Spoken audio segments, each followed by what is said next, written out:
Praise God! Magandang umaga po sa lahat ng mga prayer warriors dito po sa Philippines, pati na rin po sa Japan. At pinagpalang gabi naman sa ating pong mga kapatiran po, dyan po sa Europa at sa Amerika at sa iba't ibang bahagi po ng mundo. Tayo po ay nagpapasalamat sa Diyos dahil nakapanalangin po tayong muli at sa oras na ito ay makakapakinig naman po tayo ng pangangaral ng salita ng Diyos. Every day we are grateful because we hear the power of the word that strengthens our life and it enriches our spiritual life. Araw-araw, pinapalakas tayo ng kanyang mga salita. Kaya sa umagang ito, samahan niyo po akong tunghayan ang salita ng Diyos na makikita po natin dito po sa Colossians chapter 1 verses 9 to 14. Ang pag-aaralan po natin is being filled with the knowledge of His will. Ang sabi po dito po sa verse 9 in the NIV, "For this reason, since the day we have heard about you, we have not stopped praying for you. We continually ask God to fill you with the knowledge of His will through all the wisdom and understanding that the Spirit gives." Verse 10, "So that you may live a life worthy of the Lord and please Him in every way, bearing fruit in every good work, growing in the knowledge of God, being strengthened with all power according to His glorious might, so that you may have great endurance and patience." Verse 12, "And giving joyful thanks to the Father who has qualified you to share in the inheritance of His holy people in the kingdom of light. For He has rescued us from the dominion of darkness and brought us into the kingdom of the Son He loves." And last verse po, verse 14, "In whom we have redemption, the forgiveness of sins." Ang Diyos pong magpala sa pagkabasa ng kanyang salita. Napakaganda po ng panalangin po ni Pablo sa mga kapatiran po dito po sa Colosas. Paul prays that the believers will be filled with a full, deeper, clearer, accurate knowledge of God's will. Gustong-gusto ko po yun. That they may be filled with the knowledge of the will of God. Napakagandang panalangin po ni Pablo para sa mga kapatiran na taga Colosas. Dahil ito po ay tiyak na magpapalago sa ating pong buhay pananampalataya. Ito ay magbibigay sigla sa ating pong lakad sa Panginoon. That is why this is a must prayer of every believer. Not only a prayer for ourselves, but this is a must prayer for every disciple in the Lord. Nawa ito rin po ang maging panalangin natin sa mga disipulo na pinagkatiwala ng Diyos sa atin. At sa umagang ito, we will study the importance of being filled with the knowledge of His will. Napakahalaga na tayong lahat po ay mapuno ng kaalaman patungkol sa kalooban ng ating Panginoon. Pag-aaralan natin ngayon ang mga pagpapalang dala po ng kaalamang ito. So number 1 is to live a life worthy and pleasing to God. The first importance of being filled with the knowledge of His will is to live a life worthy and pleasing before God. Colossians 1:10a, sabi po dito, "So that you may live a life worthy of the Lord and please Him in every way." Pag sinabi po nating a life worthy of the Lord, it is a life that is conformed to God's will. Ang buhay na karapat-dapat po sa Panginoon ay isang buhay na umaayon at tumatalima sa kalooban ng Diyos. If we want to please Jesus in our lives, we need to live in such a way as we bring joy to God's heart. Tayo po'y mamuhay na nagbibigay ng kagalakan sa puso po ng ating pong Panginoon. We want to make Jesus look good in everything that we do. We want to please Him every day. Nais po nating mamuhay araw-araw na ang Diyos po ay nabibigyan ng kaluguran at ng kasiyahan sa ating pong mga buhay. The word pleasing in this passage suggests the idea of minds and hearts in which we anticipate God's every wish so that we may please Him. So ang pagbibigay po ng kasiyahan sa Panginoon ay ideya ng kaisipan at ng puso. na inaasam natin kung ano yung gusto at nais ng Panginoon para siya po ay mabigyan po natin ng kasiyahan. Now, in Colossians chapter 2 verse 6, ang sabi po dito, therefore, as you have received Christ Jesus our Lord, so walk in Him. Tayo na tumanggap sa Panginoon, lumakad tayong kasama ng ating pong Panginoon. In Ephesians chapter 4, verses 1 to 3, ang sabi po ni Paul, as a prisoner of the Lord, then I urge you to live a life worthy of the calling you have received. Be completely humble and gentle. Be patient, bearing with one another in love, and make every effort to keep the unity of the Spirit through the bond of peace. Ano ang ibig sabihin pag sinabi po nating be filled with the knowledge of His will? Ito po ay katumbas ng be filled with the knowledge of His moral will. Pag sinabi nating moral will, it speaks of the holy character of God revealed in His Word. Ulitin ko po yan. Yung moral will, it speaks of the holy character of God revealed in His Word. Meaning to say, pag pinag-pray po natin na tayo ay mapuno ng kaalaman ng moral na kalooban ng Panginoon, ang ibig sabihin nito, hinahayaan natin na ang ating pong kaisipan, ang ating pong pananalita, at ang ating pong gawa ay kinokontrol ng kaalaman ng patungkol sa banal na karakter ng ating pong Panginoon. Ang tinutukoy pa dito po ay mabuhay po tayo ng may kabanalan. Let us exhibit godly character in the manner we live.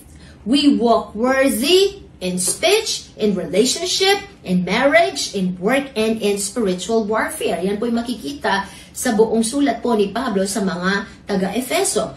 We need to walk worthy every day. It is walking day by day. It is walking consistently. Walking with God is a practical skill that takes time to learn. Hindi lang po ito minsanan. Ito po ay proseso. Inaaral po natin ito. It is a practical skill that we need to learn. And after learning it, after we have learned to walk as a Christian in God's holy character, we have to practice it for a lifetime. And it implies a steady progress in a deliberate direction. Tayo po, pagpatuloy po nating inaaral paano mamuhay ng may kabanalan sa harapan ng Diyos, ito po'y magdadala ng paglago sa ating pong mga buhay tungo sa tamang direksyon na itinakda ng Diyos sa ating pong mga buhay. You don't get there by a dramatic spiritual experience or a quick fix, but rather by steady, deliberate, day-by-day growth in understanding through God's Word. That is why it is important to be filled with the knowledge of His will. Or it is important to be filled with the knowledge of the whole counsel of God. Alam po ba ninyo sa shame-based culture in the first century church, it's a big deal to dishonor a father. Kapag ang isang anak ay hindi po nabubuhay ng naaayon sa itinuro ng kanyang ama, hindi siya nabubuhay ng matuwid, siya po'y nabubuhay sa kasalanan, ito po'y malaking kahihiyan sa ama na nagpalaki sa kanya. So, ganun din po sa panahon natin ngayon.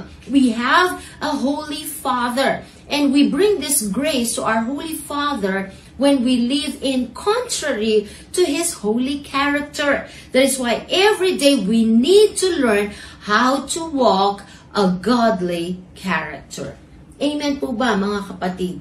And that way, we can bring honor and we can please the Lord in our lives. So in every situation, ito po yung dapat po nating tinatanong. What sort of speech or conduct would honor or glorify the name of the Lord? Maging mapili po tayo sa mga inilalabas po natin sa ating bibig. Bago po natin ilabas ang salita, isipin po muna natin kung ito po'y magdadala ng karangalan at ng kasiyahan sa ating pong Panginoon. What would please Him the most? Ano ba yung nakapagbibigay ng kasiyahan ng matindi sa ating pong Panginoon? Then, let our life move towards that direction. Ang sabi po ng Ephesians 5:10, find out what pleases the Lord. Because in 2 Corinthians 5:9, we make it our goal to please Him, whether we are at home in the body or away from it. Buhay man o patay, nawa ang buhay natin ay magdala po ng karangalan at kasiyahan sa Panginoon. Amen. Praise God. And then number 2, the importance of being filled with the knowledge of God's will is to bear fruit in every good work. Ang sabi po ng Colossians 1:10, bearing fruit in every good work, na ang ating pong paggawa ng kabutihan ay nagbubunga ng matindi. Dahil ang kasiyahan ay nandoon po sa bunga. Di po ba kapag tayo po'y lumapit sa isang puno, sa isang halaman, tinitingnan natin kung ito po ay may bunga. At kapag hitik sa bunga, ito po'y nagbibigay ng saya, nagbibigay ng kasiyahan sa atin. Pero kapag tinignan mo isang puno, napakalaki niya, napakadaming dahon, sa tingin mo'y napaka-fresh, napakalusog, pero kung wala itong bunga, hindi ito nagbibigay ng kasiyahan sa atin. Because the joy is in the fruit. In Ephesians chapter 2 verse 10, ang sabi po, for we are God's handiwork. We are God's masterpiece, created in Christ Jesus to do good works. What is the purpose of our life? As God's masterpiece, our purpose is to do good works. We are not doing good works to be saved, but we are doing good works because we are saved. No, ang bunga po ng ating pananampalataya ay yung mabubuting gawa. Because that is what God prepared for us in advance to do. Yan po ang itinakda na ating pong gagawin sa ating pong mga buhay. Fruit is what God accomplishes through us as we depend on Him. Ang bunga po ay nagiging sagana kapag ang isang mananampalataya sa kanyang paggawa ay nakadepende sa Diyos at konektado sa ating Panginoon. As Jesus taught us in John 15:5, I am the vine, you are the branches. He who abides in me and I in him, he bears much fruit. For apart from me, you can do nothing. So good works are the outworking of the life of Christ flowing through us as we rely on Him. At pag pinag-uusapan po natin ang bunga, tatlo po ang kategorya nito. Fruit generally consists of Christ-like character. Nagiging hayag ang karakter ng Panginoon sa atin. Nagiging hayag yung bunga ng banal na spirito. In Galatians 5:22-24, ang sabi po, but the fruit of the Spirit is love, joy, peace, forbearance, kindness, goodness, faithfulness, gentleness, and self-control. Against such things there is no law. Those who belong to Christ Jesus have crucified the flesh with its passion and desires. And then another is conduct, yung ating pong kilos. In Romans 15:26-27, ang sabi po dito, for Macedonia and Achaia were pleased to make a contribution for the poor among the Lord's people in Jerusalem. They were pleased to do it. Ito po yung ating mga mabubuting gawa. And then converts, isang bunga pa rin po ay yung mga converts, yung mga nababahagi na natin ang salita ng Diyos at nakakakilala at kumilala sa ating pong Panginoon. In 1 Corinthians 16:15, ang sabi po, you know that the household of Stephanas were the first converts in Achaia, and they have devoted themselves to the service of the Lord. Kaya ang isang mananampalataya na puno ng kaalaman sa kalooban ng Diyos, tiyak ang buhay po niya ay magiging mabunga. Dahil pinagpala ng Panginoon ang gawa ng kanyang mga kamay. Pinagpala ng Panginoon ang kanyang mabubuting gawa. Amen? And then number 3, to keep growing in the knowledge of God. Another importance of being filled with the knowledge of His will is we keep on growing in the knowledge of God. Hindi po sapat yung natuto tayo ngayon, kundi araw-araw naroon yung pagnanais na tayo'y lalong matuto pa, lalong makilala pa ang ating pong Panginoon. That is written in Colossians 1:10c, growing in the knowledge of God. Since God is an infinite being, to know Him is an infinite process. Amen. Napakalaki ng ating pong Panginoon at napakadami pa ng pwede po nating matutunan patungkol sa Kanya. Kaya walang hanggan na tayo po'y magnanais na lalo pang makilala ang ating pong Panginoon. Parang ang isang magulang, nagbibigay ng kasiyahan po sa atin. Yung ang mga anak natin po ay naglalaan ng mainam na oras para lalo nila tayong makilala at lalo natin silang makilala. Our relationship, the intimacy continuously grow. So, ganun din po sa Panginoon. Our knowledge of Him continuously grow. Kaya araw-araw nandun yung pagnanais na kilalanin at pag-aralan pa ang patungkol sa Panginoon sa pamamagitan ng kanyang mga salita. The knowledge of God is inseparable, connected with the knowledge of His will and with obedience to that will.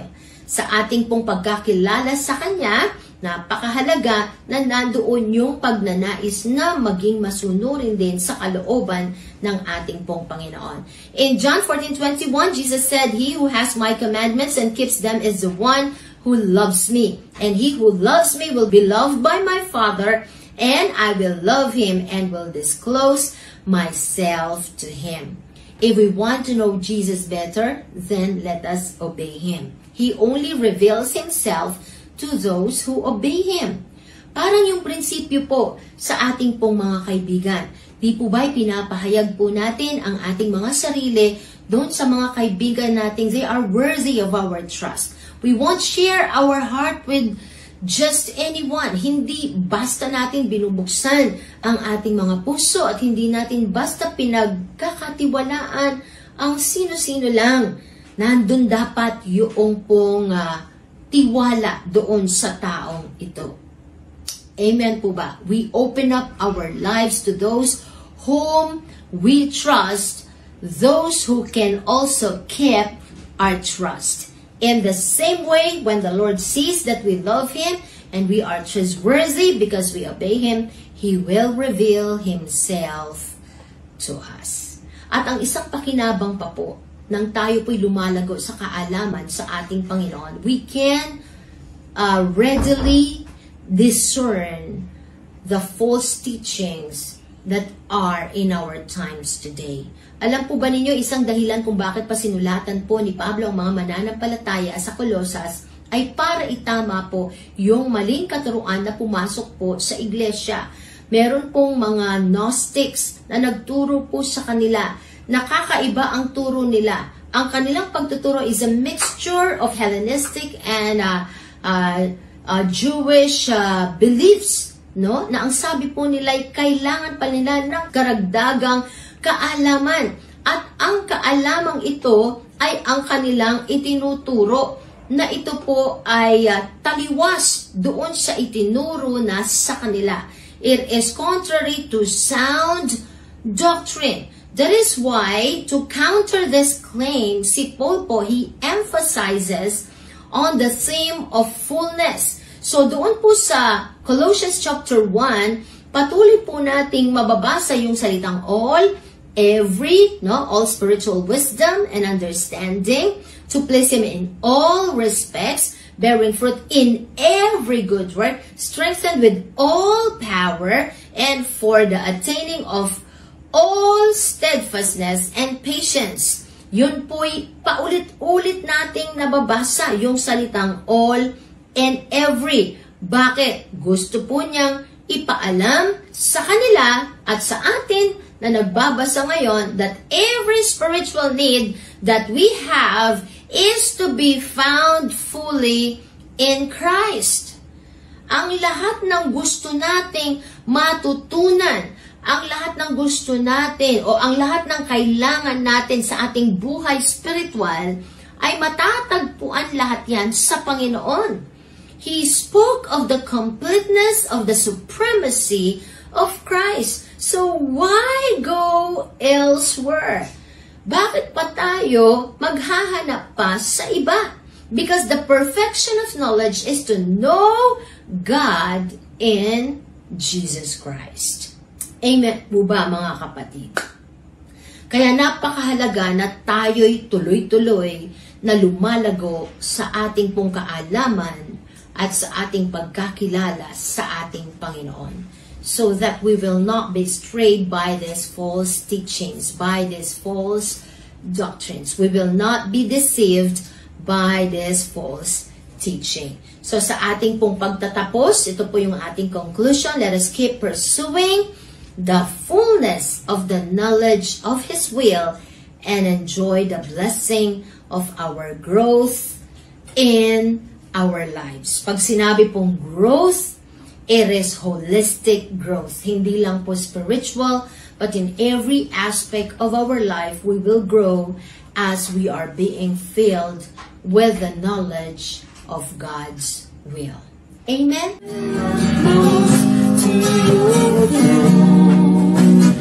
I found it right.